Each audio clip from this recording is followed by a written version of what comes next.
Instant friendships అవి నచ్చవు. So ఇక మీద మన పరిచయం డెవలప్ కాకూడదని, మనం మళ్ళీ మళ్ళీ కలవకూడదని కోరుకుంటాను. బాయ్. ఇంకో విషయం చెప్పడం మర్చిపోయాను. ఇక నుంచి మీరు నా గురించి అస్సలు ఆలోచించద్దు. ముఖ్యంగా రాత్రి 10 గంటలకి అస్సలు తలుచుకోవద్దు. చాలా డేంజర్. రాత్రి 10 గంటలకి.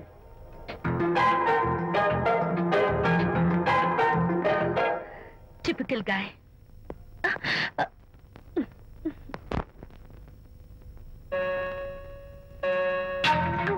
చూడండి, ముఖ్యంగా రాత్రి 10 గంటలకి అస్సలు తలుచుకోవద్దు.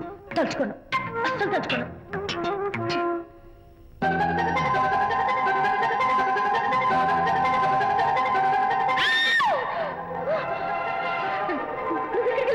తలుచుకున్నా వచ్చాను. నేను తలుచుకోలేదు. ఇన్ఫాక్ట్ తలుచుకోకూడదని గట్టిగా అనుకున్నాను కూడా. తలుచుకోకూడదు అనుకుంటూనే తలుచుకున్నాం, అందుకే వచ్చాను. అయ్యో ప్లీజ్ ప్లీజ్ వెళ్ళిపో. మా అమ్మ నాన్న చూసారు, చాలా డేంజర్. ప్లీజ్. అది కూడా చెప్పారా తలుచుకోవద్దు డేంజర్ అని? No, I can't help it. అయ్యో ప్లీజ్ ప్లీజ్ వెళ్ళిపో. వెళ్ళు, వెళ్ళమంటే వెళ్ళు. మాయ్, ఎవరిని వెళ్ళమని చూస్తున్నావు? అక్కడ ఎవరు లేరు. అయితే అంతా నా భ్రమ.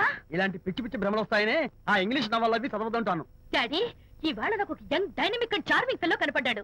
మన ఫేస్ చూసి మనం ఏం ఆలోచించుకుంటున్నామో చెప్పేస్తున్నాడు. నేనేం బుక్ కొనాలనుకుంటున్నానో అది కూడా చెప్పేశాడు. అంతేకాదు, రాత్రి 10 గంటలకి నన్ను తలుచుకోవద్దన్నాడు. నేను తలుచుకున్నాను, వచ్చేసాడు. నేను నమ్మను గాక నమ్మను. లేకపోతే మన మొహం చూసి ఏం ఆలోచిస్తున్నావో చెప్పడం ఏమిటి? నా మొహం నీ మొహం.